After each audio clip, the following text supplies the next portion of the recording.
सत श्री अकाल, तुसीं देख रहे हो पंजाब मेल यूएसए टीवी। मैं वरुण कौर मान। खबरां दे बुलेटिन विच तुहाडा स्वागत। खबरां दे बुलेटिन दे स्पॉन्सर हन real estate broker Mohan Cheema. Real estate दी दुनिया च मन्निया प्रमन्निया नाम। पेश ने पहलां चुणवीआं खबरां। अमेरिका के कॉलेजां विच इस साल 6 लाख तो वधेरे दाखले होए घट। स्टूडेंट्स लोन ने वधाई चिंता। ब्रैगजिट तो बाद ब्रिटेन नूं सिੱਖਿਆ ਦਾ ਕੇਂਦਰ ਬਣਾਉਣ ਲਈ अंतरराष्ट्रीय अर्जियां विच 50% वाधा। टेक्सास राष्ट्रपति बाइडन ने दी श्रद्धांजलि। 19 विद्यार्थी और 2 अध्यापकों की हुई सी मौत। टेक्सास गोलीबारी घटना तो बाद कमला हैरिस ने हथियारों ते पाबंदी लगाउण दी कीती मंग। टेक्सास स्कूल गोलीबारी, पुलिस की ढिली कारगुजारी तो मापे नाराज। नेपाल जहाज हादसे वाली थां तो 14 लाशां बरामद। 4 भारतीयों समेत 22 लोग सन सवार। सिद्धू मूसेवाला गड्डी विच मौजूद दोस्त ने दस्सिया किंज वापरी घटना। गोली चलदे ही मूसेवाला ने भी कीते सन 2 फायर। ते हुण इन्हां खबरां दा विस्तार।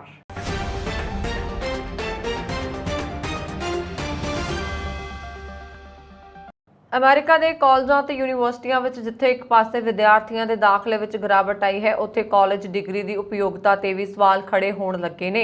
कोरोना वायरस कारण प्रभावित हुई उच्च सिक्ख्या हुण तक संभल नहीं पाई है। National student clearing house research centre के ताज़ा अंकड़े दसते हैं कि 2022 में अंडर ग्रैजुएट कोर्स में 6,62,000 घट विद्यार्थियों ने दाखला लिया।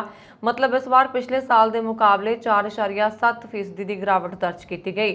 महामारी विचकार ग्रैजुएट और प्रोफैशनल कोर्स में विद्यार्थियों का दाखला बेहतर रहा, पर उस विच भी पिछले साल तो गिरावट दर्ज की गई है। सेंटर के डायरैक्टर डग शापरो का कहना है कि गिरावट के अंकड़े विद्यार्थियों के रुख में तब्दीली के संकेत देंदे ने।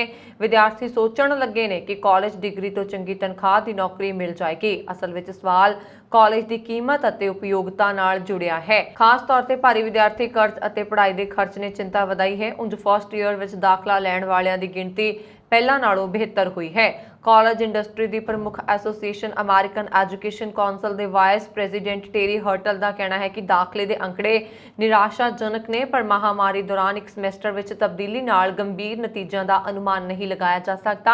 महामारी विचकार अंडर ग्रैजुएट कोर्स में दाखले लगभग 14 लाख या 9.4% की गिरावट आई है। उंज महामारी तो पहला एडमिशन में गिरावट शुरू हो गई सी। बाहर के लोगों के अमेरिका में आउण ते चली उम्र की बहस कारण दूजे देशों के विद्यार्थी भी घट आ रहे हैं। गोरियां के एलीट कॉलेजों ते यूनीवर्सिटियां विच दाखले लई वड्डी गिणती विच अर्जियां आ रही ने। दूजे पासे हेठले अते घट आमदन वाले विद्यार्थियों नूं दाखला देण वाले कम्यूनिटी कॉलेजों ते महामारी भारी पई है। मध्य पश्चिम और उत्तर पूर्वी इलाकों से ज्यादा प्रभाव पिया है। नैशनल क्लीयरिंग हाउस मुताबक फर्स्ट ईयर में गैर गोरे विद्यार्थियों के दाखले में 6.5% की कमी देखी गई। पिछले साल के मुकाबले इस साल स्थिति सुधारन की आस की जा रही सी, पर मौजूदा स्थिति ने माहिरां नूं निराश किया है। 2022 में सरकारी मदद नाल चलण वाले पब्लिक कॉलेजों और यूनीवर्सिटियां में 6,04,000 घट विद्यार्थियों ने दाखला लिया। पब्लिक सैक्टर के कम्यूनिटी कॉलेजों नूं सब तो वध नुकसान होया है। उन्हां विच 3,51,000 घट दाखले हुए ने। गिरावट का फीसद 7.8 है। अमेरिका में सरकारी और जनतक सहायता नाल चलण वाले कम्यूनिटी कॉलेजों में 2020 तो बाद तो हुण तक 8,27,000 घट विद्यार्थियों ने दाखला लिया है। यूके नूं विदेशी विद्यार्थियों नूं आकर्षित करन लई सिੱਖਿਆ ਦਾ ਧੁਰਾ बनाउण लई विदेशी विद्यार्थियों की गिणती विच वड्डा वाधा करन दी तैयारी की जा रही है। यूनीवर्सिटी कॉलेज दाखला सर्विस वालों जारी अंकड़ियां अनुसार अगले 5 सालों में विदेशी विद्यार्थियों दी अर्जियां विच लगभग 50% वाधा किया जा रहा है। यूसीएस ने कहा है कि अंतरराष्ट्रीय अंडर ग्रैजुएट बिनेकारां की गिणती 2026 तक 46% वध के 2,85,100 तक हो जाएगी। विदेशों में पढ़ाई करने की इच्छा रखने वाले 116 देशों के 1,200 तो वध विद्यार्थियों के एक सर्वेखण में सामने आया है। वो यूके दीयां यूनीवर्सिटियां में दाखला लैण ते विचार कर रहे हैं, पर उन्हां लई NHS अते अंग्रेजी भाषा महत्वपूर्ण कारक सन। यूकास अते कॉलेज बोर्ड की नवी रिपोर्ट में कहा गया है कि 77% विद्यार्थियों ने कहा है कि यूके की मजबूत अकादमिक साख के कारण वो इत्थे पढ़ाई करना चाहते हैं। ਵੱਖ-ਵੱਖ देशों के विद्यार्थियों के विदेशों में पढ़ाई करने की इच्छा के ਵੱਖੋ ਵੱਖਰੇ कारण सन। 80% नाइजीरियन विद्यार्थी अजिहे ਹੁਨਰ ਹਾਸਲ ਕਰਨਾ ਚਾਹੁੰਦੇ ਨੇ ਜੋ ਉਹਨਾਂ ਦੇ ਭਵਿੱਖ ਦੇ ਪੇਸ਼ੇ ਵਿੱਚ ਉਹਨਾਂ ਦੀ ਮਦਦ ਕਰਨ। ਜਦੋਂ ਕਿ 75% ਭਾਰਤੀ ਵਿਦਿਆਰਥੀਆਂ ਨੇ ਕਿਹਾ ਕਿ ਉਹਨਾਂ ਦੇ ਫੈਸਲੇ ਵਿੱਚ ਸਭ ਤੋਂ ਮਹੱਤਵਪੂਰਨ ਕਾਰਨ ਵਿਦੇਸ਼ਾਂ ਦੀਆਂ ਯੂਨੀਵਰਸਿਟੀਆਂ ਵਿੱਚ ਮਿਆਰੀ ਪੜ੍ਹਾਈ ਹੁੰਦੀ ਹੈ। ਵਧੇਰੇ ਵਿਦਿਆਰਥੀਆਂ ਨੇ ਆਪਣੇ ਦੇਸ਼ ਨਾਲੋਂ ਵਿਦੇਸ਼ ਵਿੱਚ ਨੌਕਰੀ ਕਰਨ ਦੀ ਇੱਛਾ ਪ੍ਰਗਟ ਕੀਤੀ ਹੈ। ਯੂਕੇ ਵਿੱਚ ਅਰਜ਼ੀ ਦੇਣ ਵਾਲੇ ਲਗਭਗ 2/3 ਅੰਤਰਰਾਸ਼ਟਰੀ ਬਿਨੇਕਾਰਾਂ ਨੇ ਸਵੈ ਫੰਡ ਦਾ ਇਰਾਦਾ ਦੱਸਿਆ। ਟੈਕਸਾਸ ਐਲੀਮੈਂਟਰੀ ਸਕੂਲ ਗੋਲੀਬਾਰੀ ਕਾਂਡ ਵਿੱਚ ਮਾਰੇ ਗਏ 19 ਵਿਦਿਆਰਥੀਆਂ ਅਤੇ 2 ਅਧਿਆਪਕਾਂ ਦੇ ਲਈ ਆਯੋਜਿਤ ਸ਼ਰਧਾਂਜਲੀ ਸਭਾ ਵਿੱਚ ਰਾਸ਼ਟਰਪਤੀ ਜੋ ਬਾਈਡਨ ਅਤੇ ਉਹਨਾਂ ਦੀ ਪਤਨੀ ਜਿਲ ਬਾਈਡਨ ਨੇ ਹਿੱਸਾ ਲਿਆ। ਗੋਲੀਬਾਰੀ ਵਿੱਚ ਆਪਣਿਆਂ ਨੂੰ ਗਵਾਉਣ ਵਾਲਿਆਂ ਨਾਲ ਦੁੱਖ ਸਾਂਝਾ ਕਰਨ ਲਈ ਬਾਈਡਨ ਦੂਜੀ ਵਾਰ ਉਬਾਲਦੇ ਗਏ। ਬਾਈਡਨ 17 ਮਈ ਨੂੰ ਨਿਊਯਾਰਕ ਦੇ ਬਫਲੋ ਗਏ ਸੀ ਅਤੇ ਪੀੜਤ ਪਰਿਵਾਰਾਂ ਨਾਲ ਮੁਲਾਕਾਤ ਕੀਤੀ ਸੀ। ਸੁਪਰਮਾਰਕੀਟ ਵਿੱਚ ਹੋਈ ਹਿੰਸਾ ਵਿੱਚ 10 ਲੋਕਾਂ ਦੀ ਹੱਤਿਆ ਦੀ ਬਾਈਡਨ ਨੇ ਆਲੋਚਨਾ ਕੀਤੀ। ਬਾਈਡਨ ਨੇ ਘਟਨਾ ਵਿੱਚ ਮਾਰੇ ਗਏ 21 ਲੋਕਾਂ ਦੇ ਲਈ ਰੌਬ ਐਲੀਮੈਂਟਰੀ ਸਕੂਲ ਦੇ ਬਾਹਰ ਲਗਾਏ ਗਏ 21 ਸਫੈਦ ਕ੍ਰਾਸ ਤੇ ਸ਼ਰਧਾਂਜਲੀ ਦਿੱਤੀ। ਟੈਕਸਾਸ ਸਥਿਤ ਉਬਾਲਦੇ ਦੇ ਸਕੂਲ ਵਿੱਚ ਗੋਲੀਬਾਰੀ ਤੋਂ ਬਾਅਦ ਦੇਸ਼ ਭਰ ਦੇ ਸਕੂਲਾਂ ਵਿੱਚ ਸੁਰੱਖਿਆ ਕਰਮੀਆਂ ਦੀ ਤੈਨਾਤੀ ਕੀਤੀ ਜਾ ਰਹੀ ਹੈ ਅਤੇ ਅਗਾਂਤੁਕੋਂ ਦੀ ਗਿਣਤੀ ਸੀਮਿਤ ਕਰ ਦਿੱਤੀ ਹੈ। 2012 ਵਿੱਚ ਸੈਂਡੀ ਹੁੱਕ ਪ੍ਰਾਇਮਰੀ ਸਕੂਲ ਤੇ ਹੋਏ ਹਮਲੇ ਤੋਂ ਬਾਅਦ ਇਸ ਹਮਲੇ ਦੇ ਮੱਦੇਨਜ਼ਰ ਕਈ ਅਧਿਆਪਕਾਂ ਅਤੇ ਮਾਪਿਆਂ ਦੀ ਚਿੰਤਾ ਵੱਧ ਗਈ ਹੈ। ਟੈਕਸਾਸ ਦੇ ਐਲ ਪਾਸੋ ਵਿੱਚ 2019 ਵਿੱਚ ਇੱਕ ਬੰਦੂਕਧਾਰੀ ਨੇ ਨਸਲੀ ਹਮਲੇ ਵਿੱਚ 23 ਲੋਕਾਂ ਦੀ ਹੱਤਿਆ ਕਰ ਦਿੱਤੀ ਸੀ। ਇਸ ਖੇਤਰ ਦੇ ਸਕੂਲਾਂ ਵਿੱਚ ਡਰ ਦਾ ਮਾਹੌਲ ਹੈ। ਐਲੋ ਪਾਸੋ ਇੰਡੀਪੈਂਡੈਂਟ ਸਕੂਲ ਡਿਸਟ੍ਰਿਕਟ ਵਿੱਚ ਹਮਲੇ ਦੀ ਕਈ ਧਮਾਕੀਆਂ ਮਿਲ ਚੁੱਕੀਆਂ ਨੇ। ਅਮਰੀਕਾ ਦੀ ਉਪ ਰਾਸ਼ਟਰਪਤੀ ਕਮਲਾ ਹੈਰਿਸ ਨੇ ਨਫ਼ਰਤ ਦੀ ਮਹਾਮਾਰੀ ਦੀ ਨਿੰਦਾ ਕਰਦੇ ਹੋਏ ਹਮਲੇ ਦੇ ਹਥਿਆਰਾਂ ਤੇ ਪਾਬੰਦੀ ਲਗਾਉਣ ਦੀ ਮੰਗ ਕੀਤੀ ਹੈ। ਹੈਰਿਸ ਨੇ ਟੈਕਸਾਸ ਰਾਜ ਦੇ ਸਕੂਲ ਵਿੱਚ ਗੋਲੀਬਾਰੀ ਦੇ ਕੁਝ ਦਿਨਾਂ ਬਾਅਦ ਸ਼ਨੀਵਾਰ ਨੂੰ ਬੈਫੈਲੋ ਗੋਲੀਬਾਰੀ ਦੇ ਪੀੜਤਾਂ ਵਿੱਚ ਇੱਕ ਦੀ ਦੇਖਭਾਲ ਕਰਦੇ ਹੋਏ ਇਹ ਗੱਲ ਕਹੀ। ਉਹਨਾਂ ਨੇ ਬੈਫੈਲੋ, ਟੈਕਸਾਸ, ਅਟਲਾਂਟਾ, ਆਰਲੈਂਡੋ ਵਿੱਚ ਗੋਲੀਬਾਰੀ ਦੀਆਂ ਘਟਨਾਵਾਂ ਦਾ ਜ਼ਿਕਰ ਕੀਤਾ। BBC ਦੇ ਅਨੁਸਾਰ ਹੈਰਿਸ 86 ਸਾਲਾ ਰੂਥ ਵਿਡਫੀਲਡ ਤੇ ਅੰਤਮ ਸੰਸਕਾਰ ਵਿੱਚ ਮੌਜੂਦ ਸੀ ਜੋ 14 ਮਈ ਨੂੰ ਬੈਫੈਲੋ ਸੁਪਰਮਾਰਕੀਟ ਵਿੱਚ ਮਾਰਿਆ ਗਿਆ ਸੀ। ਉਹਨਾਂ ਨੇ ਕਿਹਾ ਕਿ ਇਹ ਪਰਿਵਾਰ ਇਸ ਵੇਲੇ ਜੋ ਦਰਦ ਮਹਿਸੂਸ ਕਰ ਰਿਹਾ ਹੈ ਅਤੇ 9 ਹੋਰ ਪਰਿਵਾਰ ਇੱਥੇ ਬੈਫੈਲੋ ਵਿੱਚ ਹਨ। ਮੈਂ ਇੱਕ ਰਾਸ਼ਟਰ ਵਜੋਂ ਸਮੂਹਿਕ ਦਰਦ ਨੂੰ ਬਿਆਨ ਨਹੀਂ ਕਰ ਸਕਦੀ। ਉਪ ਰਾਸ਼ਟਰਪਤੀ ਨੇ ਹਮਲਾ ਕਰਨ ਵਾਲੇ ਹਥਿਆਰਾਂ ਨੂੰ ਲੈ ਕੇ ਉੱਥੇ ਇਕੱਠੀ ਹੋਈ ਭੀੜ ਨੂੰ ਪੁੱਛਿਆ ਕਿ ਤੁਹਾਨੂੰ ਪਤਾ ਹੈ ਕਿ ਕਿਸ ਹਥਿਆਰ ਨਾਲ ਹਮਲਾ ਕਰਨਾ ਹੈ। ਇਸ ਇੱਕ ਖਾਸ ਮਕਸਦ ਲਈ ਤਿਆਰ ਕੀਤਾ ਗਿਆ ਸੀ। ਹਮਲੇ ਦਾ ਹਥਿਆਰ ਜੰਗ ਦਾ ਹਥਿਆਰ ਹੈ। ਸਿਵਲ ਸਮਾਜ ਵਿੱਚ ਇਸ ਦੀ ਕੋਈ ਥਾਂ ਨਹੀਂ। ਜ਼ਿਕਰਯੋਗ ਹੈ ਕਿ 18 ਸਾਲਾ ਵਿਦਿਆਰਥੀ ਸਲਵਾਡੋਰ ਰੋਮਾਸ ਨੇ ਟੈਕਸਾਸ ਸੂਬੇ ਦੇ ਇੱਕ ਸਕੂਲ ਵਿੱਚ 19 ਵਿਦਿਆਰਥੀਆਂ ਤੇ 2 ਅਧਿਆਪਕਾਂ ਦਾ ਗੋਲੀ ਮਾਰ ਕੇ ਕਤਲ ਕਰ ਦਿੱਤਾ ਸੀ। ਟੈਕਸਾਸ ਦੇ ਰੌਬ ਐਲੀਮੈਂਟਰੀ ਸਕੂਲ ਵਿੱਚ ਵਾਪਰੇ ਗੋਲੀ ਕਾਂਡ ਨੂੰ ਲੈ ਕੇ ਮਾਪਿਆਂ ਦੇ ਮਨਾਂ ਵਿੱਚ ਕਈ ਤਰ੍ਹਾਂ ਦੇ ਸਵਾਲ ਉੱਠ ਰਹੇ ਨੇ। ਉਹਨਾਂ ਨੇ ਪੁਲਿਸ ਵੱਲੋਂ ਕੀਤੇ ਜਾ ਰਹੇ ਦਾਅਵੇ ਨੂੰ ਰੱਦ ਕਰ ਦਿੱਤਾ ਹੈ ਤੇ ਮੰਗ ਕਰ ਰਹੇ ਨੇ ਕਿ 19 ਬੱਚਿਆਂ ਤੇ 2 ਅਧਿਆਪਕਾਂ ਦੀ ਹੋਈ ਮੌਤ ਲਈ ਜ਼ਿੰਮੇਵਾਰੀ ਤੈਅ ਕੀਤੀ ਜਾਏ। ਅਲਫਰੈਡ ਗਰਜ਼ਾ, ਜਿਸ ਦੀ ਬੱਚੀ ਇਸ ਸਕੂਲ ਵਿੱਚ ਪੜ੍ਹਦੀ ਸੀ, ਉਹ ਗੋਲੀਬਾਰੀ ਸਮੇਂ ਹੋਰ ਮਾਪਿਆਂ ਨਾਲ ਸਕੂਲ ਦੇ ਬਾਹਰ ਮੌਜੂਦ ਸੀ। ਅਧਿਕਾਰੀਆਂ ਵੱਲੋਂ ਬੀਤੇ ਦਿਨੀ ਕੀਤੀ ਪ੍ਰੈਸ ਕਾਨਫਰੰਸ ਵਿੱਚ ਕਿਹਾ ਗਿਆ ਹੈ ਕਿ ਪਹਿਲਾਂ ਪੁਲਿਸ ਅਫਸਰ ਗਨਮੈਨ ਦੇ ਮਾਰੇ ਜਾਣ ਤੋਂ 1 ਘੰਟਾ ਪਹਿਲਾਂ ਸਕੂਲ ਵਿੱਚ ਦਾਖਲ ਹੋਇਆ ਸੀ। ਅਲਫਰੈਡ ਗਾਰਜ਼ਾ ਨੇ ਪੁਲਿਸ ਦੇ ਇਸ ਦਾਅਵੇ ਨੂੰ ਰੱਦ ਕੀਤਾ ਹੈ ਤੇ ਕਿਹਾ ਹੈ ਕਿ ਉਸ ਦਾ ਇਸ ਉੱਪਰ ਵਿਸ਼ਵਾਸ ਨਹੀਂ ਹੈ। ਗਾਰਜ਼ਾ ਨੇ ਕਿਹਾ ਕਿ ਇਸ ਗੱਲ ਦਾ ਕੋਈ ਮਹੱਤਵ ਨਹੀਂ ਹੈ ਕਿ ਪੁਲਿਸ ਅਫਸਰ ਲੰਬਾ ਸਮਾਂ ਪਹਿਲਾਂ ਉੱਥੇ ਮੌਜੂਦ ਸੀ। ਮਹੱਤਵ ਇਸ ਗੱਲ ਦਾ ਹੈ ਕਿ ਤੁਰੰਤ ਕਾਰਵਾਈ ਕਿਉਂ ਨਹੀਂ ਕੀਤੀ ਗਈ। ਜੇਕਰ ਤੁਰੰਤ ਕਾਰਵਾਈ ਕੀਤੀ ਜਾਂਦੀ ਤਾਂ ਉਸ ਦੀ ਬੱਚੀ ਸਮੇਤ ਕਈ ਮਾਸੂਮਾਂ ਦੀ ਜਾਨ ਬਚ ਸਕਦੀ ਸੀ। ਪੁਲਿਸ ਵੱਲੋਂ ਦਿੱਤੇ ਗਏ ਵੇਰਵੇ ਭੰਬਲ ਭੁੱਸੇ ਵਾਲੇ ਨੇ, ਪਰੰਤੂ ਇੱਕ ਗੱਲ ਸਾਫ਼ ਹੋਈ ਹੈ ਕਿ ਪੁਲਿਸ ਨੇ ਗਨਮੈਨ ਖਿਲਾਫ ਕਾਰਵਾਈ ਕਰਨ ਵਿੱਚ ਦੇਰੀ ਕੀਤੀ, ਜਿਸ ਕਾਰਨ ਪੀੜਤ ਪਰਿਵਾਰਾਂ ਵਿੱਚ ਰੋਸ ਹੈ ਤੇ ਪੂਰੇ ਓਵਾਲਡੇ ਸ਼ਹਿਰ ਦੇ ਲੋਕ ਦੁਖੀ ਨੇ। ਨੇਪਾਲ ਦੀ ਫੌਜ ਨੇ ਸੋਮਵਾਰ ਨੂੰ ਉਸ ਥਾਂ ਦਾ ਪਤਾ ਲਗਾਇਆ ਜਿੱਥੇ ਐਤਵਾਰ ਨੂੰ ਨੇਪਾਲੀ ਪ੍ਰਾਈਵੇਟ 에ਅਰਲਾਈਨਸ ਦਾ ਜਹਾਜ਼ ਹਾਦਸਾਗ੍ਰਸਤ ਹੋਇਆ ਸੀ। ਨੇਪਾਲੀ ਫੌਜ ਮੁਤਾਬਕ 14 ਲੋਕਾਂ ਦੀਆਂ ਲਾਸ਼ਾਂ ਬਰਾਮਦ ਕਰ ਲਈਆਂ ਗਈਆਂ ਨੇ। ਹਾਲਾਂਕਿ ਕੁਝ ਲੋਕਾਂ ਦੀਆਂ ਲਾਸ਼ਾਂ ਦੀ ਪਛਾਣ ਹੋਣੀ ਬਾਕੀ ਹੈ। ਤਾਰਾ 에ਅਰ ਦਾ 9 NAET ਟਵਿਨ ਇੰਜਣ ਵਾਲਾ ਜਹਾਜ਼ 4 ਭਾਰਤੀਆਂ ਸਮੇਤ 22 ਲੋਕਾਂ ਨੂੰ ਲੈ ਕੇ ਜਾ ਰਿਹਾ ਸੀ। ਐਤਵਾਰ ਸਵੇਰੇ ਪਹਾੜੀ ਜ਼ਿਲ੍ਹੇ ਵਿੱਚ ਲਾਪਤਾ ਹੋਣ ਦੇ ਕੁਝ ਘੰਟਿਆਂ ਬਾਅਦ ਮਸਤਾਂਗ ਜ਼ਿਲ੍ਹੇ ਦੇ ਪਿੰਡ ਕੋਵਾਂਗ ਵਿੱਚ ਹਾਦਸਾਗ੍ਰਸਤ ਹੋ ਗਿਆ। ਇਸ ਤੋਂ ਪਹਿਲਾਂ ਨੇਪਾਲ ਦੀ ਫੌਜ ਨੇ ਕਿਹਾ ਕਿ ਤਾਰਾ 에ਅਰ ਦੇ ਜਹਾਜ਼ ਨੂੰ ਲੱਭਣ ਲਈ ਬਚਾਅ ਕਾਰਜ ਮੁੜ ਸ਼ੁਰੂ ਕਰ ਦਿੱਤੇ ਗਏ ਸਨ। ਐਤਵਾਰ ਨੂੰ ਮਸਤਾਂਗ ਜ਼ਿਲ੍ਹੇ ਵਿੱਚ ਬਰਫ਼ਬਾਰੀ ਤੋਂ ਬਾਅਦ ਹਾਦਸੇ ਦਾ ਸ਼ਿਕਾਰ ਹੋਏ ਜਹਾਜ਼ ਦੀ ਭਾਲ ਵਿੱਚ ਸਾਰੇ ਤਾਇਨਾਤ ਹੈਲੀਕਾਪਟਰਾਂ ਨੂੰ ਰੋਕ ਦਿੱਤਾ ਗਿਆ ਸੀ। ਸਥਾਨਕ ਲੋਕਾਂ ਵੱਲੋਂ ਨੇਪਾਲ ਫੌਜ ਨੂੰ ਦਿੱਤੀ ਗਈ ਜਾਣਕਾਰੀ ਮੁਤਾਬਕ ਤਾਰਾ 에ਅਰ ਦਾ ਜਹਾਜ਼ ਮਾਨਾਪਤੀ ਹਿਮਾਲ 'ਚ ਜ਼ਮੀਨ ਖਿਸਕਣ ਕਾਰਨ ਲਮਚੇ ਨਦੀ ਦੇ ਮੂੰਹ ਦੇ ਹਾਦਸਾਗ੍ਰਸਤ ਹੋ ਗਿਆ। 19 ਸੀਟਾਂ ਵਾਲੇ ਇਸ ਜਹਾਜ਼ ਵਿੱਚ 4 ਭਾਰਤੀ, 3 ਵਿਦੇਸ਼ੀ ਤੇ 13 ਨੇਪਾਲੀ ਨਾਗਰਿਕ ਸਵਾਰ ਸਨ। ਖਰਾਬ ਮੌਸਮ ਕਾਰਨ ਬਚਾਅ ਵਿੱਚ ਮੁਸ਼ਕਿਲ ਆ ਰਹੀ ਹੈ। ਫੌਜ ਦੇ ਬੁਲਾਰੇ ਨਾਰਾਇਣ ਸਲਵਾਲ ਨੇ ਦੱਸਿਆ ਕਿ ਸਥਾਨਕ ਲੋਕਾਂ ਵੱਲੋਂ ਨੇਪਾਲ ਫੌਜ ਨੂੰ ਦਿੱਤੀ ਗਈ ਸੂਚਨਾ ਮੁਤਾਬਕ ਤਾਰਾ 에ਅਰ ਦਾ ਜਹਾਜ਼ ਜ਼ਮੀਨ ਖਿਸਕਣ ਕਾਰਨ ਲਮਚੇ ਨਦੀ ਦੇ ਮੂੰਹ ਦੇ ਵਿੱਚ ਹਾਦਸਾਗ੍ਰਸਤ ਹੋ ਗਿਆ। ਸਿੱਧੂ ਮੂਸੇਵਾਲਾ ਐਤਵਾਰ ਨੂੰ ਆਪਣੀ ਬਿਮਾਰ ਮਾਸੀ ਦਾ ਪਤਾ ਲੈਣ ਲਈ ਆਪਣੇ ਪਿੰਡੋਂ ਨਿਕਲੇ ਸਨ। ਜਿਵੇਂ ਮਾਨਸਾ ਦੇ ਪਿੰਡ ਜ਼ਵਾਹਰਕੇ ਵਿੱਚ ਪੁੱਜੇ ਤਾਂ ਉਹਨਾਂ ਦੀ ਹੱਤਿਆ ਕਰ ਦਿੱਤੀ ਗਈ। ਗੋਲੀ ਲੱਗਣ ਨਾਲ ਜ਼ਖਮੀ ਹੋਏ ਗੁਰਵਿੰਦਰ ਸਿੰਘ ਨੇ ਕਿਹਾ ਕਿ ਉਹ ਗੱਡੀ ਵਿੱਚ ਪਿੱਛੇ ਤੇ ਗੁਰਪ੍ਰੀਤ ਸਿੰਘ ਉਹਨਾਂ ਦੇ ਨਾਲ ਵਾਲੀ ਸੀਟ ਤੇ ਬੈਠਾ ਸੀ। ਡੀਐਮਸੀ ਵਿੱਚ ਦਾਖਲ ਜ਼ਖਮੀ ਗੁਰਵਿੰਦਰ ਸਿੰਘ ਨੇ ਦੱਸਿਆ ਕਿ ਸਿੱਧੂ ਮੂਸੇਵਾਲੇ ਦੀ ਮਾਸੀ ਬਿਮਾਰ ਸੀ। ਉਹ ਅਚਾਨਕ ਉਹਨਾਂ ਦਾ ਪਤਾ ਲੈਣ ਜਾਣ ਲਈ ਤਿਆਰ ਹੋ ਗਿਆ। ਗੱਡੀ ਵਿੱਚ 5 ਲੋਕਾਂ ਦੇ ਬੈਠਣ ਦੀ ਜਗ੍ਹਾ ਨਹੀਂ ਸੀ, ਇਸ ਲਈ ਉਸਨੇ ਆਪਣੇ ਸੁਰੱਖਿਆ ਮੁਲਾਜ਼ਮਾਂ ਨੂੰ ਨਾਲ ਨਹੀਂ ਬਿਠਾਇਆ। ਗੁਰਵਿੰਦਰ ਸਿੰਘ ਮੁਤਾਬਕ ਜਿਵੇਂ ਉਹ ਪਿੰਡ ਤੋਂ ਕੁਝ ਦੂਰ ਪੁੱਜੇ ਤਾਂ ਸਭ ਤੋਂ ਪਹਿਲਾਂ ਪਿੱਛੋਂ ਇੱਕ ਫਾਇਰ ਹੋਇਆ। ਇੰਨੇ ਵਿੱਚ ਇੱਕ ਗੱਡੀ ਉਹਨਾਂ ਦੇ ਅੱਗੇ ਆ ਕੇ ਰੁਕ ਗਈ। ਨਾਲ ਇੱਕ ਨੌਜਵਾਨ ਗੱਡੀ ਦੇ ਸਾਹਮਣੇ ਆਇਆ ਤੇ ਉਸਨੇ ਕਈ ਗੋਲੀਆਂ ਚਲਾਈਆਂ। ਗੁਰਵਿੰਦਰ ਮੁਤਾਬਕ ਮੂਸੇਵਾਲਾ ਨੇ ਵੀ ਆਪਣੀ ਪਿਸਤੌਲ ਨਾਲ ਜਵਾਬ 'ਚ 2 ਫਾਇਰ ਕੀਤੇ ਸਨ, ਪਰ ਸਾਹਮਣੇ ਵਾਲੇ ਹਮਲਾਵਰ ਕੋਲ ਆਟੋਮੈਟਿਕ ਗਨ ਹੋਣ ਕਾਰਨ ਉਹ ਲਗਾਤਾਰ फायरिंग करता रहा। मूसेवाला दे 2 फायर करते ही साडी गड्डी ते तीनों पासियों फायरिंग होण लगी। मूसेवाला ने एक बार गड्डी भजाउण दा भी यतन किया, पर सानू अग्गे ते पिछे दोवें पासियों घेर लिया गया सी। डीएमसी दे डॉक्टरां मुताबक गुरविंदर दे मोढे ते लगी गोली कट दित्ती गई है ते उसते प्लास्टर कर दिता गया। गुरप्रीत दे शरीर विच लगियां 3 गोलियां कड्ढण लई डॉक्टरां दी टीम लगी हुई है। डीएमसी च पूरी तरह नाल पुलिस दा सख्त पहरा लगाया गया है। जख्मियां कोल रिश्तेदारां तो इलावा किसी नूं भी नहीं जाण दिता जा रहा। पुलिस के उच्च अधिकारी दोवें जख्मियों तो सवाल पूछ रहे थे, कुछ समय बाद बाहर आ जाते हैं। लुधियाना के पुलिस कमिश्नर डॉक्टर कौस्तुभ शर्मा ते जॉइंट कमिश्नर रिंदर भार्गव ने भी हस्पताल पहुंच के जख्मियों नाल गलबात की है।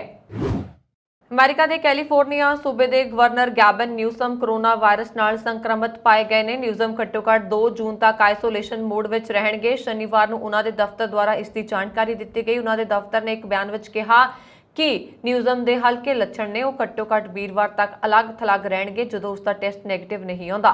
डेमोक्रेटिक गवर्नर ने इस समय दौरान दूर तो काम करने की योजना बनाई है। कैलीफोर्निया के गवर्नर गैविन न्यूजम ने शनिवार को न्यूजीलैंड के प्रधानमंत्री नाल कुछ प्रोफाइल मीटिंग की। एक दिन बाद जो उसने कोविड-19 लिए टेस्ट किया तो पॉजिटिव पाए गए। यूएस कैलीफोर्निया के गवर्नर गैविन न्यूजम ने अपने अधिकारत ट्विटर हैंडल तो ट्वीट किया कि वह हल्के लक्षणों का अनुभव कर रहा है और सेहत दिशा निर्देशों की पालना कर रहा है और दूर तो ही काम करते हुए आइसोलेशन में रहणगे। रूसी फौजां ने पूर्वी यूक्रेन के शहर स्वेरोडोनेत्स्क और लिसिखांस्क के हमले तेज कर दिते हैं। इन्हां इलाकों तो भजन वाले लोगों का कहना है कि पिछले एक हफ्ते तो गोलाबारी तेज हो गई है, जिस कारण वो बेसमेंट में बने बंब विरोधी केंद्रों चों बाहर नहीं निकल पा रहे। भारी रूसी गोलाबारी के बावजूद कुछ लोग इन्हां खेतरां चों 130 किलोमीटर दक्षिण वाल पोक्रोवस्क वाल भेजे गए और शनिवार को एक निकासी रेल गड्डी की मदद नाल पश्चिमी यूक्रेन लिए रवाना हुए, जो कि जंग के मैदान तो बहुत दूर है। लहानस्क खेतर में यूक्रेनी नियंत्रण अधीन आखिरी महत्वपूर्ण शहरों स्वेरोडोनेत्स्क और लिसिखांस्क में लड़ाई तेज हो गई है। उत्थे लुहानस्क और डोनेट्स्क खेतरां दा बनिया डोनबास रूसी फौज की ताज़ा कार्रवाई के केंद्र में है, जिसनूं पूर्वी यूक्रेन का उद्योगिक केंद्र मन्निया जाता है। मास्को समर्थित वखवादियों का पिछले 8 सालों तो डोनबास के एक पासे ते कब्जा है और हुण रूसी फौज पूरे डोनबास ते कब्जा करने की कोशिश कर रही है। याना साकाकोवा दीआं अखां हंझुआं नाल भर गईआं क्योंकि वह बंब धमाके दौरान अपनी गोद विच 18 महीनों के बच्चों को लैके भजन विच कामयाब हुई। उसने अपनी हड्डबीती बारे दस्सिया कि वह लगातार हो रही बंबबारी दौरान बेसमेंट विच सी अते आखिरकार अपने पति नूं छड्ड के अपने 18 महीनों ते 4 साल के पुत्तरां नाल बाहर आई। याना ने दस्सिया कि लड़ाई के शुरुआती दिनों में उन्हां नूं बेसमेंट तो निकल के सड़क ते खाना बनाउण ते बच्चों नूं बाहर खेडण दा मौका मिलदा सी, पर पिछले हफ्ते तो बंबबारी तेज हो गई है। बीते दिन विश्व भर के सिख भाईचारे ने यह बहुत वड्डी माण वाली गल रही जदों एक पंजाबी मूल के नौजवान ने अमेरिका ते होर देशों में नाम रोशन किया। इस पंजाबी का नाम हरसहज सिंह आनंद है। सो न्यूयॉर्क में रहने वाले एक पगड़ीधारी सिख हरसहज सिंह आनंद नूं हाल ही में नाइकी की नवीनतम मुहिम में शामिल किया गया, जो एक छोटी जही गल नहीं है। उसके जीवन आकार के पोस्टर सोहे न्यूयॉर्क और हांगकांग वर्गे होर प्रमुख स्थानों में एक मॉल में पोस्टर दिखाई दिते ने। दुनिया की नामवर कंपनी नाइकी मुख्य तौर पर एक जुत्ते बनाने वाली कंपनी है, जो अजकल फुटवेयर, लिबास, साजो समान, उपकरण और सेवावां के डिजाइन, विकास, निर्माण और विश्वव्यापी मार्केटिंग और विक्री में रुझी हुई वड्डी कंपनी है। कंपनी की मुहिम में शामिल होकर हरसहज सिंह आनंद ने मान हासिल किया है। पाकिस्तान तो सिख भाईचारे लिए चंगी खबर सामने आई है। पाकिस्तान के शहर क्वेटा में जीवंत गुरुद्वारा साहिब, जो भारत पाकिस्तान वंड काल तो ही बंद पिया सी, उसनूं खुलवाउण अते उसका कंट्रोल हाथ विच लैण विच सिख भाईचारा सफल हो गया। ਸੂਤਰਾਂ ਅਨੁਸਾਰ ਪਾਕਿਸਤਾਨ ਗੁਰਦੁਆਰਾ ਸਾਹਿਬ ਸਿੰਘ ਸਭਾ ਦੀ ਮਿਹਨਤਾਂ ਸਦਕਾ ਸਿੱਖ ਭਾਈਚਾਰੇ ਨੂੰ ਇਹ ਸਫਲਤਾ ਮਿਲੀ ਹੈ। ਗੁਰਦੁਆਰਾ ਸਾਹਿਬ ਦੇ ਫਿਰ ਖੁੱਲ ਜਾਣ ਨਾਲ ਸਿੱਖ ਤੇ ਹਿੰਦੂ ਭਾਈਚਾਰੇ ਦੇ ਲੋਕ ਗੁਰਦੁਆਰਾ ਸਾਹਿਬ ਵਿੱਚ ਆਉਣੇ ਸ਼ੁਰੂ ਹੋ ਗਏ ਨੇ। ਇਸ ਸੂਬੇ ਤੋਂ ਉਂਝ ਤਾਂ ਜ਼ਿਆਦਾਤਰ ਹਿੰਦੂ ਤੇ ਸਿੱਖ ਭਾਈਚਾਰੇ ਦੇ ਲੋਕ ਪਲਾਇਨ ਕਰਕੇ ਸੁਰੱਖਿਅਤ ਸਥਾਨਾਂ ਤੇ ਜਾ ਚੁੱਕੇ ਨੇ, ਜਿਸ ਕਾਰਨ ਹਿੰਦੂਆਂ ਤੇ ਸਿੱਖਾਂ ਦੀ ਜਾਇਦਾਦਾਂ ਸਮੇਤ ਧਾਰਮਿਕ ਸਥਾਨਾਂ ਤੇ ਪਾਕਿਸਤਾਨੀ ਵਕਫ ਬੋਰਡ ਦਾ ਕਬਜ਼ਾ ਹੈ। ਉਸ ਦੇ ਬਾਵਜੂਦ ਜ਼ਿਆਦਾਤਰ ਜਾਇਦਾਦਾਂ ਤੇ ਲੋਕਾਂ ਨੇ ਨਜਾਇਜ਼ ਕਬਜ਼ੇ ਕੀਤੇ ਹੋਏ ਹਨ। 7 ਦਹਾਕਿਆਂ ਤੋਂ ਹਿੰਦੂ ਤੇ ਸਿੱਖਾਂ ਦੇ ਧਾਰਮਿਕ ਸਥਾਨਾਂ ਤੇ ਲੋਕਾਂ ਨੇ ਨਜਾਇਜ਼ ਕਬਜ਼ਾ ਕੀਤਾ ਹੋਇਆ ਹੈ। ਜਿਸ ਗੁਰਦੁਆਰਾ ਸਾਹਿਬ ਵਿੱਚ ਸਾਲ 1947 ਤੋਂ ਸਰਕਾਰੀ ਹਾਈ ਸਕੂਲ ਲੜਕੀਆਂ ਚੱਲ ਰਿਹਾ ਸੀ, ਜਿਸ ਨੂੰ 2020 ਵਿੱਚ ਸਿੱਖ ਭਾਈਚਾਰੇ ਦੇ ਦਬਾਅ ਵਿੱਚ ਆ ਕੇ ਬੰਦ ਕਰਨਾ ਪਿਆ ਸੀ। ਉਦੋਂ ਤੋਂ ਹੀ ਸਿੱਖ ਭਾਈਚਾਰੇ ਇਸ ਗੁਰਦੁਆਰਾ ਸਾਹਿਬ ਦਾ ਕਬਜ਼ਾ ਲੈਣ ਲਈ ਕੋਸ਼ਿਸ਼ ਕਰ ਰਿਹਾ ਸੀ। ਅਦਾਲਤ ਵਿੱਚ ਦਾਇਰ ਇੱਕ ਪਟੀਸ਼ਨ ਦੇ ਆਧਾਰ ਤੇ ਗੁਰਦੁਆਰਾ ਸਾਹਿਬ ਦਾ ਕਬਜ਼ਾ ਸਿੱਖਾਂ ਨੂੰ ਦਿੱਤਾ ਗਿਆ ਹੈ। ਉੱਥੇ ਦੂਜੇ ਪਾਸੇ ਅੱਜ ਵੀ ਕੁਵੈਟਾ ਵਿੱਚ ਕਈ ਮੰਦਿਰ ਅਜੇ ਵੀ ਲੋਕਾਂ ਦੇ ਨਜਾਇਜ਼ ਕਬਜ਼ੇ ਵਿੱਚ ਨੇ ਅਤੇ ਪਾਕਿਸਤਾਨ ਹਿੰਦੂ ਕੌਂਸਲ ਇਹਨਾਂ ਦਾ ਕਬਜ਼ਾ ਲੈਣ ਲਈ ਕੋਸ਼ਿਸ਼ ਕਰ ਰਹੀ ਹੈ। ਕੈਨੇਡਾ ਦੇ ਓਨਟਾਰੀਓ ਤੇ ਕਿਊਬੈਕ ਸੂਬੇ ਵਿੱਚ ਇੱਕ ਹਫ਼ਤਾ ਪਹਿਲਾਂ ਆਏ ਤੂਫਾਨ ਨੇ ਭਾਰੀ ਤਬਾਹੀ ਮਚਾਈ ਸੀ, ਜਿਸ ਵਿੱਚ 11 ਲੋਕਾਂ ਦੀ ਮੌਤ ਹੋ ਗਈ। ਇਸ ਤੂਫਾਨ ਕਾਰਨ ਦਰੱਖਤ ਡਿੱਗ ਗਏ, ਤਾਰਾਂ ਦੇ ਖੰਭੇ ਟੁੱਟ ਗਏ। ਇਸ ਦਾ ਬਿਜਲੀ ਸਪਲਾਈ ਤੇ ਵੀ ਮਾੜਾ ਅਸਰ ਪਿਆ, ਜਿਸ ਕਾਰਨ ਹਜ਼ਾਰਾਂ ਘਰਾਂ ਦੀ ਬੱਤੀ ਗੁੱਲ ਹੋ ਗਈ। ਤੂਫਾਨ ਨੂੰ ਇੱਕ ਹਫ਼ਤਾ ਬੀਤਣ ਦੇ ਬਾਵਜੂਦ ਦੋਵਾਂ ਸੂਬਿਆਂ ਵਿੱਚ ਹੁਣ ਤੱਕ 60,000 ਘਰਾਂ ਦੀ ਬਿਜਲੀ ਸਪਲਾਈ ਬੰਦ ਪਈ ਹੈ, ਜਿਸ ਕਾਰਨ ਲੋਕਾਂ ਨੂੰ ਕਾਫੀ ਪਰੇਸ਼ਾਨੀਆਂ ਦਾ ਸਾਹਮਣਾ ਕਰਨਾ ਪੈ ਰਿਹਾ। ਓਨਟਾਰੀਓ ਹਾਈਡਰੋ ਮੁਤਾਬਕ ਸੂਬੇ ਦੇ ਪੂਰਬੀ ਹਿੱਸੇ ਵਿੱਚ 23,000 ਤੋਂ ਵੱਧ ਘਰਾਂ ਦੀ ਬਿਜਲੀ ਸਪਲਾਈ ਅਜੇ ਵੀ ਠੱਪ ਪਈ ਹੈ, ਜਿਸ ਨੂੰ ਠੀਕ ਕਰਨ ਲਈ ਵੱਡੇ ਯਤਨ ਕੀਤੇ ਜਾ ਰਹੇ ਨੇ। ਵਿਸ਼ਵ ਦੇ ਸਭ ਤੋਂ ਲੰਬੀ ਦਾੜੀ ਦਾ ਰਿਕਾਰਡ ਬਣਾਉਣ ਵਾਲੇ ਸਿੱਖ ਗਿਆਨੀ ਸਰਵਣ ਸਿੰਘ ਨੂੰ ਯੂਕੇ ਵਿੱਚ ਗਿਨੀਜ਼ ਬੁੱਕ ਆਫ ਰਿਕਾਰਡ ਦੇ ਲੰਡਨ ਦਫ਼ਤਰ ਵੱਲੋਂ ਪ੍ਰਸ਼ੰਸਾ ਪੱਤਰ ਭੇਂਟ ਕੀਤਾ ਗਿਆ। ਉਹਨਾਂ ਨੇ ਦੱਸਿਆ ਹੈ ਕਿ ਸਰਵਣ ਸਿੰਘ ਨੇ ਕਿ ਇਹ ਧੰਨ ਗੁਰੂ ਰਾਮਦਾਸ ਜੀ ਦੀ ਕਿਰਪਾ ਹੈ। ਗੁਰੂ ਸਾਹਿਬ ਵੱਲੋਂ ਕੀਤੇ ਹੁਕਮ ਅਨੁਸਾਰ ਹੀ ਉਹ ਇਸ ਦੀ ਸੰਭਾਲ ਸਧਾਰਨ ਤਰੀਕੇ ਨਾਲ ਹੀ ਕਰ ਰਹੇ ਨੇ। ਉਹਨਾਂ ਨੇ ਦੱਸਿਆ ਕਿ ਸੰਨ 2000 ਵਿੱਚ ਸ੍ਰੀ ਦਰਬਾਰ ਸਾਹਿਬ ਦੀ ਸੇਵਾ ਕਰਦਿਆਂ ਉਹਨਾਂ ਦਾ ਦਾੜਾ ਗਿੱਟਿਆਂ ਤੱਕ ਪਹੁੰਚ ਗਿਆ ਸੀ। ਉਸ ਤੋਂ ਬਾਅਦ ਖਾਸ ਖਿਆਲ ਰੱਖਣਾ ਸ਼ੁਰੂ ਕਰ ਦਿੱਤਾ। ਕੈਨੇਡਾ ਆ ਕੇ ਦਾੜੇ ਦੀ ਲੰਬਾਈ ਹੋਰ ਵਧਣੀ ਸ਼ੁਰੂ ਹੋ ਗਈ। 2008 ਵਿੱਚ ਗਿਨੀਜ਼ ਵਰਲਡ ਬੁੱਕ ਵਿੱਚ ਦਰਜ ਹੋਇਆ। ਉਸ ਸਮੇਂ ਲੰਬਾਈ 7 ਫੁੱਟ 8 ਇੰਚ ਸੀ। 2012 ਵਿੱਚ 8 ਫੁੱਟ 2.5 ਇੰਚ ਤੋਂ ਵਧੀ ਸੀ ਅਤੇ ਹੁਣ ਲਗਭਗ 8.5 ਤੋਂ 9 ਫੁੱਟ ਹੋਏਗੀ, ਪਰ ਕਦੇ ਮਿਣਤੀ ਨਹੀਂ ਕੀਤੀ। ਖੁਸ਼ੀ ਹੈ ਕਿ ਇਸ ਰਿਕਾਰਡ ਨੂੰ ਜਾਰੀ ਰੱਖਦੇ ਹੋਏ ਗਿਨੀਜ਼ ਬੁੱਕ ਆਫ ਰਿਕਾਰਡ ਵੱਲੋਂ 2022 ਪ੍ਰਸ਼ੰਸਾ ਪੱਤਰ ਮੁੜ ਜਾਰੀ ਕੀਤਾ ਗਿਆ ਹੈ। ਚੀਨ ਦੀਆਂ ਕੰਪਨੀਆਂ ਤੇ ਦੁਨੀਆ ਦਾ ਭਰੋਸਾ ਘਟਦਾ ਜਾ ਰਿਹਾ ਹੈ ਅਤੇ ਇਸ ਦਾ ਅਸਰ ਉਸਦੇ ਹਥਿਆਰਾਂ ਦੇ ਕਾਰੋਬਾਰ ਤੇ ਵੀ ਦਿਖਾਈ ਦੇਣ ਲੱਗਾ।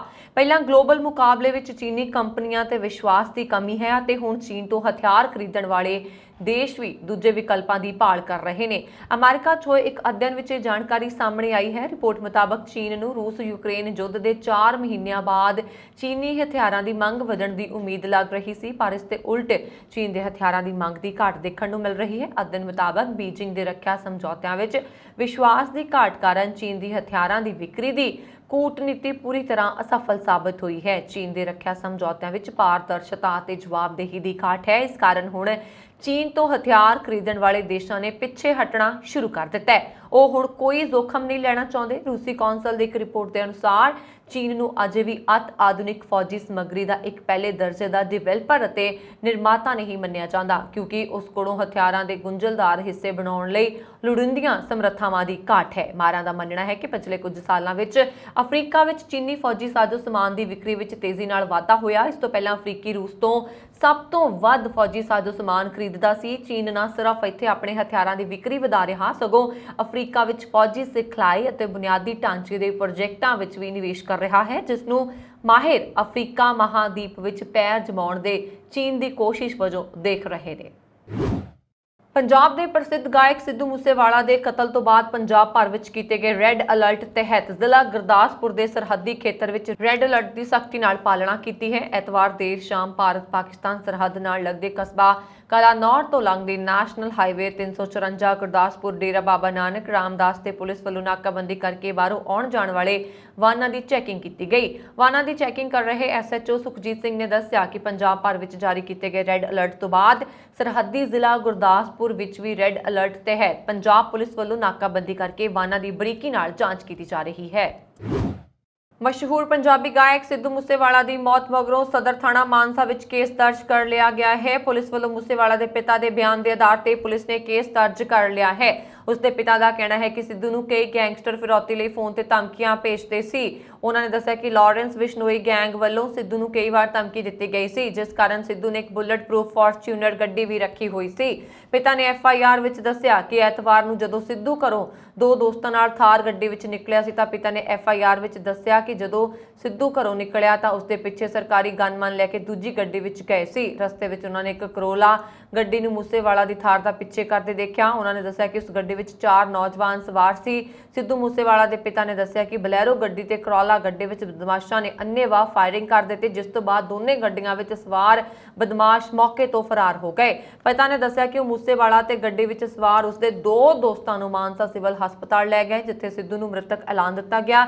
ਦੱਸ ਦਈਏ ਕਿ ਇਸ ਮਾਮਲੇ ਵਿੱਚ ਪੁਲਿਸ ਨੇ ਕਤਲ ਇਰਾਦਾ ਕਤਲ ਤੇ ਅਸਲਾ ਐਕਟ ਦੀਆਂ ਧਾਰਾਵਾਂ ਤਹਿਤ ਮਾਮਲਾ ਦਰਜ ਕਰ ਲਿਆ ਹੈ। ਫਿਲਹਾਲ ਪੁਲਿਸ ਵੱਲੋਂ ਇਸ ਮਾਮਲੇ ਦੀ ਜਾਂਚ ਕੀਤੀ ਜਾ ਰਹੀ ਹੈ।